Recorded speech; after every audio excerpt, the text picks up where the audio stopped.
doing something to make contribute to the win, to make a difference. And that's just not Edmonton Oiler hockey, really. You have to be a positive factor in the game, and you can't just go out there and not be involved in the game or not show that you're going to compete hard for your teammates and then go in the locker room and take your gear off and get ready for the next game. And I just think that our role players needed a little bit to be more impactful in the games. And maybe not impactful is the right word, but in the game of hockey, you have an opportunity every shift to go out there and show that you're going to do what you need to do to help the guy sitting beside you. And I don't think there was enough of that. And, you know, so for that reason, I think it's a bit of a shared responsibility for everybody. Just before Kelly hops back in here, I want to get to this. The press conference to announce your hiring. You earned a lot of kudos for your frank assessment of your team, and for also saying it doesn't matter what I say here, what matters is what I do after this. And you know that the skeptics will be watching closely what you do, because they perceive your hiring to be more of the same. That, of course, comes from your nearly 2 decades here as a player, a coach, and 1 year in management. Do you understand at least the degree of skepticism with which your hiring as general manager was greeted? I do, yeah, and I'd be lying if I thought that I didn't forecast at least some of it. Maybe not to the extent that we were received at that point. I thought when I came back the first year, like about 9 months ago, I was prepared for more of a backlash, and there wasn't really anything. And so going into that press conference, I said, I was wrong the last time. I might be wrong this time. And but again, as I said at that moment, talk is pretty cheap, and you know, we'll all be evaluated on the job we do from this point forward, and I'm fine with that. Quick question here, Kelly, because we've got to go to break. At the press conference, you also said that you're not a very patient person. How will that benefit you to change this team in the future? Well, I think we're at the stage now where you go from a almost a neglect style where you're in a rebuilding mode to, at some point, you have to change gears and get into a more aggressive style of play and be more aggressive in the way that we manage the team. And I think we're very much there. I think, you know, talking from everybody's got to expect or accept some responsibility to this, and I really view my job as to make some moves here that really clearly identify for the players what we're looking for in terms of the personnel and the style of play and the commitment that we have.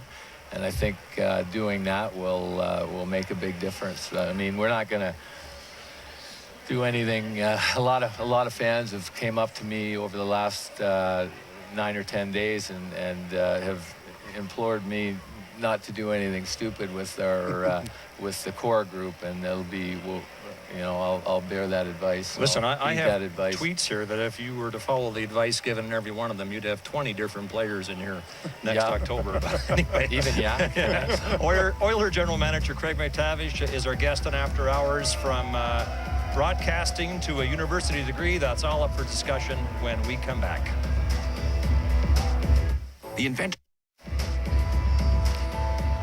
At Rexall Place tonight, the Oilers closed out their season with a 7-2 win over the Canucks, and now the focus for GM Craig MacTavish is on what he must do to ensure the Oilers go a step further next year as and make the playoffs. We're racing now. We've got about 5 minutes left, so we'll treat these questions as quick hits. Here's another tweet from Matt Burns. Do you have a list of untouchables? Oh, I don't really believe in saying that. I think there's always, we can't take anything, exclude anything right now. Obviously, there are a lot of people around that we'd have a great degree of trouble parting with. Yeah. But I really don't. There's always, everything's got a price. Do you talk about everybody in discussions then? Like, if we were to get something like this in return? Like, my point being, when I played for LA, I had a great discussion with Rogie Vachon one time. He's my manager, and he said, Kelly, I talk to teams about every single one of you, and that's my job.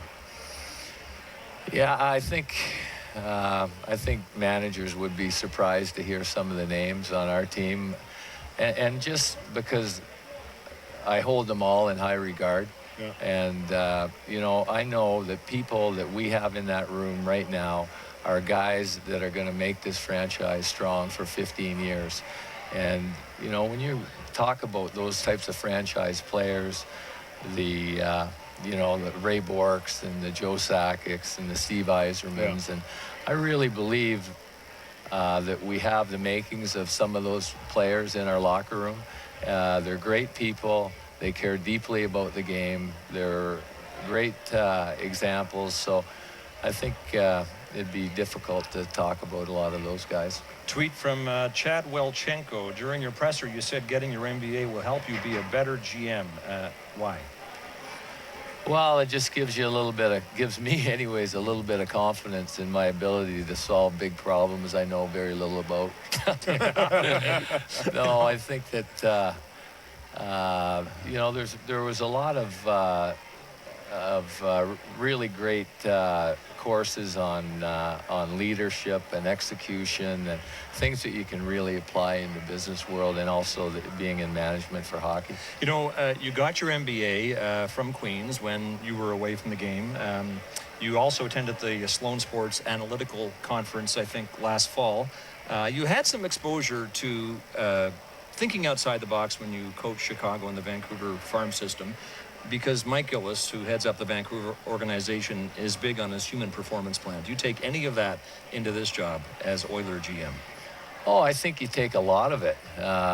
From Mike, I certainly take the open-mindedness that he has, and the role that he relishes as being an innovator in the game of hockey. I think that's important, extremely important. From the analytical side, it's definitely a tool that everybody needs to be well versed in today's game. It's you know, it's amazing. We have a company by the name of Dark Horse Analytics, run by a guy by the name of Dan Haight, that does a lot of work for us, and it's absolutely amazing the inferences that he can draw off scraping data off the web. And he's a guy that self-professed knows very little about the game of hockey, but it's amazing when he puts it all together how accurate he is on his description of players.